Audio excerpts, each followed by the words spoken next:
नमस्कार दोस्तों, मेरे साथ है किसान सत्यवान जी। ये इनका ऑफिस है और ये ऑफिस इनके खेत में है। ऐसा ऑफिस हम अक्सर अधिकारियों का देखते हैं या बड़े बिजनेसमैन का होता है, लेकिन ये किसान का ऑफिस है।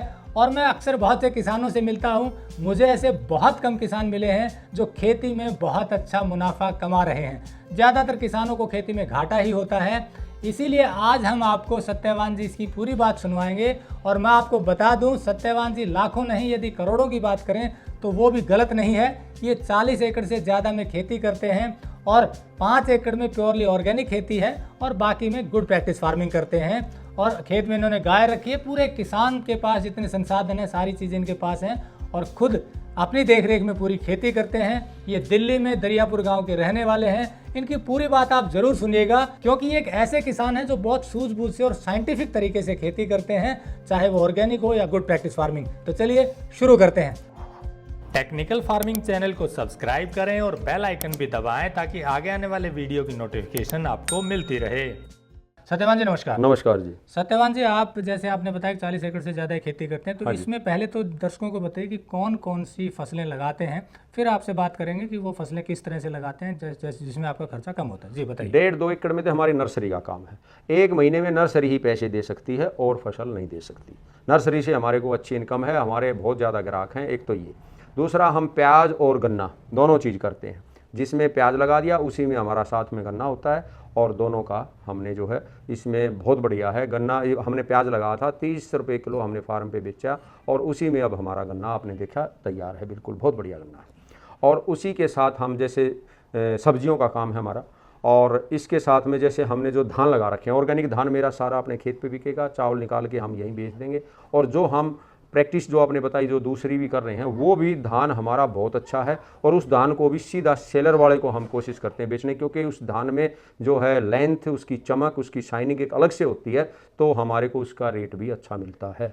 और ये जो हम कर रहे हैं इसमें हम अपनी लागत को कम करके उसमें हम गोबर गैस की सलरी, गोबर का खाद, जीवाणु खाद और हरी खाद, इसका सब का लगा करके हमने फर्टिलाइजर को आधा कर दिया। यानी कि आप प्याज लगाते हैं, आप गन्ना लगाते हैं, धान लगाते हैं, गेहूं भी लगाते हैं। हाँ जी। और पौध तैयार करते हैं और कुछ सब्जी भी लगाते हैं। तो इस तरह से आप पौध में काफ़ी पैसा बन जाता है। गन्ने, आपने बताया था कि गन्ने का एक एक गन्ना भी बेचते हैं तो उससे गन्ने का रेट भी अच्छा मिलता है, क्योंकि दिल्ली के लोग आपसे आकर के सीधा खरीद लेते हैं।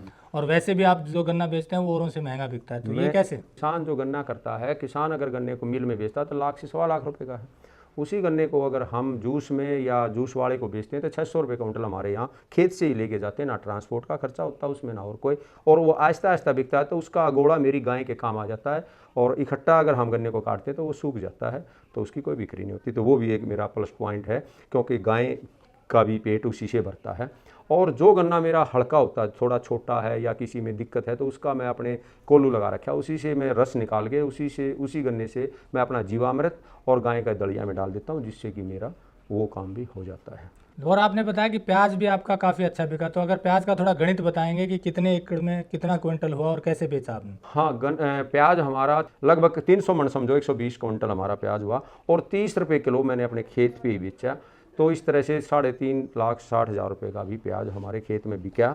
उसमें 60-70 हज़ार की लागत भी होती है। प्याज में जो है नड़ाई उड़ाई काफ़ी महंगी है, तो फिर भी हमने उसमें 3-3.5 लाख रुपए शुद्ध कमाई ली। कितने दिन की फसल थी ये लगभग 4 महीने के अंदर की फसल। 4 महीने में 3 लाख रुपए एक एकड़ से बचत आई है। बिल्कुल बिल्कुल। अक्सर किसानों को ये बात बताते हैं तो कहते हैं कि जी ऐसा हो नहीं सकता या होता नहीं, उनको बात ये हजम नहीं होती है। नहीं, देखो ये तो हो रहा है, ये तो कोई बड़ी बात नहीं है। 30 रुपये और प्याज तो 500 मन भी निकल जाता है। अगर थोड़ा, हम तो कई एकड़ में लगाते हैं, अगर प्याज ठीक ढंग से लगाएं तो हमारे पूर्वज भी कहते थे भाई 100 मन भी गेगा प्याज और 80 मन भी गेगा आलू निकलता है।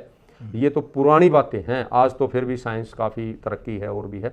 तो हम ज़्यादा नहीं, क्योंकि उसमें गन्ना लगाते हैं और बेड के ऊपर लगाते थे, हमारा लगभग 300-350 मन प्याज निकला और हमने 30 रुपये किलो बिल्कुल जो है अपने खेत पे आज से नहीं कई साल से बेचते हैं। और मेरा प्याज जो है, जो एक बार मेरा बीज अलग से है, उस प्याज को जो एक बार खा लेता है तो वो ज़रूर उस प्याज को अगले साल लेके जाता है, उसमें मिठास, उसकी स्वाद उसका अलग से ही है। तो ये तो ही प्याज की बात। उसी में गन्ना बच गया, हाँ वो जी। गन्ना फिर कितने का पड़ जाता है? तो गन्ना मेरा 400-500 क्विंटल एक एकड़ में निकलता है, और उसका मेरा 600 रुपये क्विंटल भी अगर बेचता हूँ तो 2-2.5 लाख रुपए का तो वो हो गया।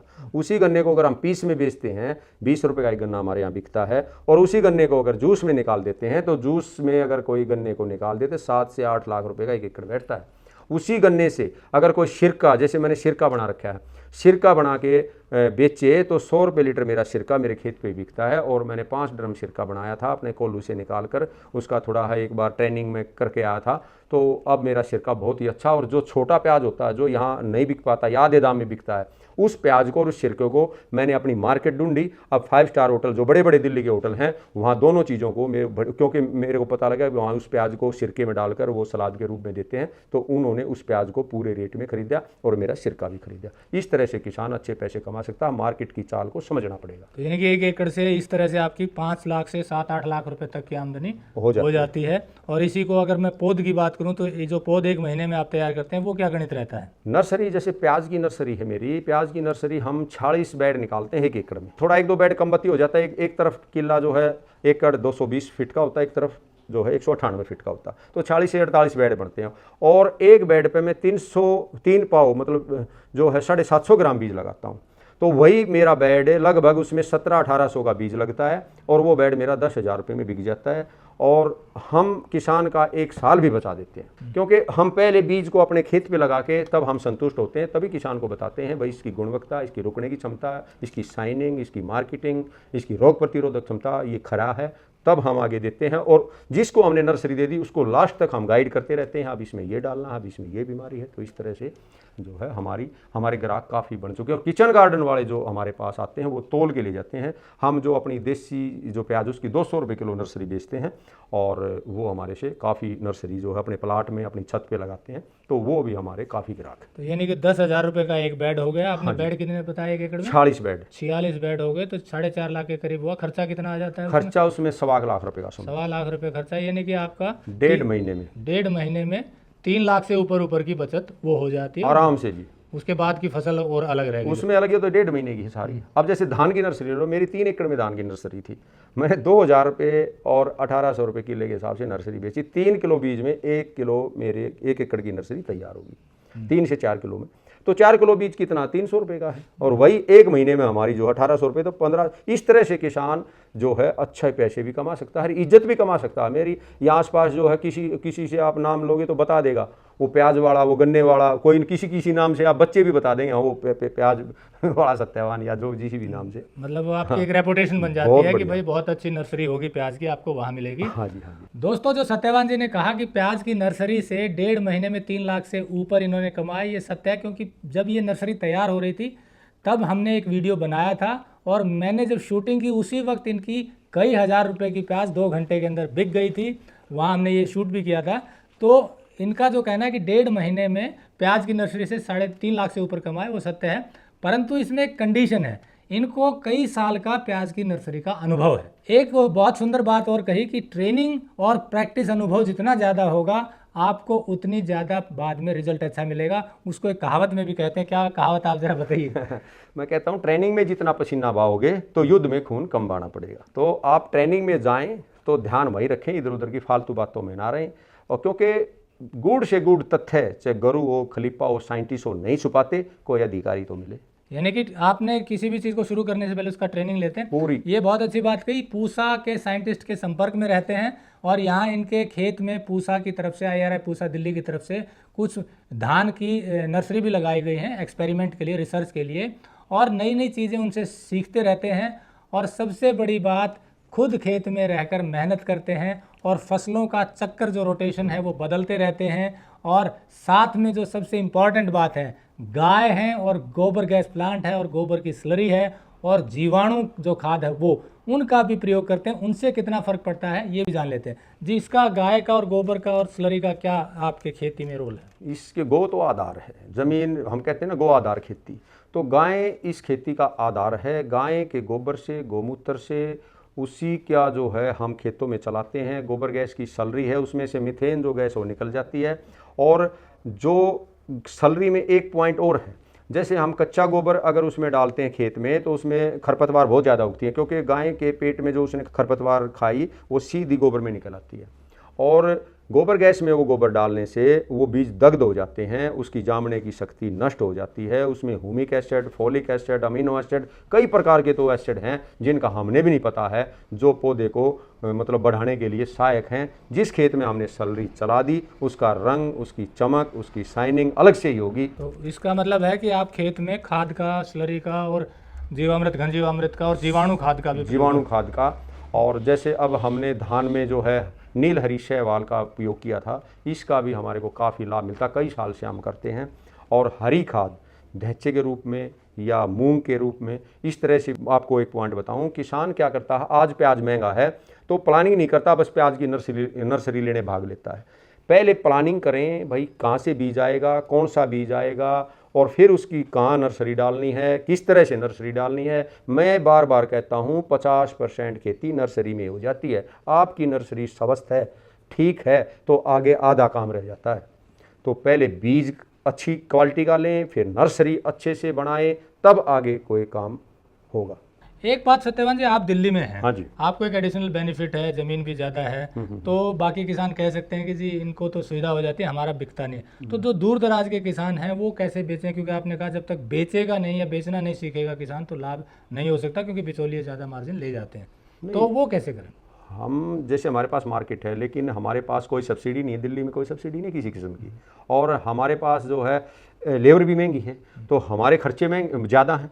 उनके पास लेबर भी मंदी होगी, खर्चे भी कम हैं, और वो पैदा तो करे, वहाँ भी तो खाने वाले हैं, कोई ना कोई मिलेगा ज़रूर। शुद्ध खाने वाले आज सबकी सोच है भाई शुद्ध मिले, तो वो भी अच्छा करें तो अपने आप मार्केट बन जाती है। एकदम किसी की, हमारी भी एकदम नहीं बनी, हमने पहले भी थोड़ा 1 बीघे से शुरू किया था, आज हम 2 एकड़ तक नर्सरी लगाते हैं। हम पहले आधा एकड़ से गन्ना शुरू किया था, आज हम बढ़ा रहे हैं। इस तरह से वो भी आहिस्ता आहिस्ता जैसे मार्केट बढ़ती जाएगी अपने जो है उसको फसल को भी बढ़ाता जाए, और करे ज़रूर, पैदावार तो करे। तो दोस्तों, जैसा सत्यवान जी ने बताया, 3 पहलू बहुत इंपॉर्टेंट हैं। पहले तो लागत, यानी कि बीज से शुरू करें, बीज अच्छा लें, और बीज हो सके तो खुद भी तैयार करें, जितना होता है ये खुद भी बीज तैयार करते हैं, नर्सरी भी खुद तैयार करते हैं।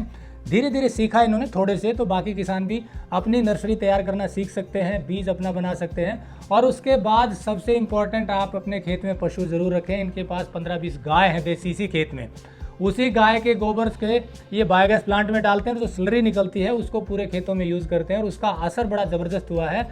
बाकी खाद की रिक्वायरमेंट केमिकल की कम हो गई है। और एक और चीज़ करते हैं कि जीवाणु खाद भी डालते हैं, जैसे अजैटोबैक्टर है, नील हरित शैवाल है, राइजोबियम है, और ये सारे संस्थान से लेते हैं, जैसे यहाँ IRI पूसा है वहाँ से लेकर। तो केमिकल खेती के साथ साथ जब आप गोबर गैस प्लांट और गोबर की स्लरी डालेंगे और जीवाणु खाद डालेंगे तो आपकी लागत कम हो जाएगी। और इसके साथ ये पूरा टाइम देते हैं और फसल चक्कर बदलते रहते हैं, डिमांड के अनुसार फसलें लगाते हैं, मेहनत से, साइंटिफिक तरीके से, और उसके बाद अपनी मार्केट खुद बनाई है। एक बार अगर आपका नाम धीरे धीरे हो जाता है तो आपको शुरुआत में दिक्कत आती है, लेकिन बाद में आपकी मार्केट बन जाती है। इन्हीं सब चीज़ों से आप अपने खर्चे कम करके अच्छा मार्जिन खेती में ले सकते हैं। जितनी ज़मीन आपके पास उपलब्ध है उतनी आपकी आमदनी होगी। जैसे मैंने करोड़ों की बात की क्योंकि इनके पास ज़मीन ज़्यादा है, लेकिन आपके पास कम ज़मीन है तो लाखों तो कमा ही सकते हैं। अभी तो हालत ये है कि किसान को ज़्यादातर को घाटा हो रहा है, और हमारी कोशिश ये है कि किसानों की लागत कम हो खेती में और आय बढ़े, इसीलिए हमने सत्यवान जी को आपसे मिलवाया। उम्मीद है आपको बात अच्छी लगी होगी। हम इनकी और स्टोरी भी आपको दिखाएंगे, जिससे आपको डिटेल में पता चले कि ये खेती कैसे कर रहे हैं। तो जुड़े रहिए टेक्निकल फार्मिंग से, हम आगे भी आपको ऐसे किसानों से मिलवाते रहेंगे। नमस्कार, जय हिंद। अगर आपको यह वीडियो पसंद आया है तो ज्यादा से ज्यादा लाइक और शेयर जरूर करें। साथ ही चैनल को सब्सक्राइब करना ना भूलें।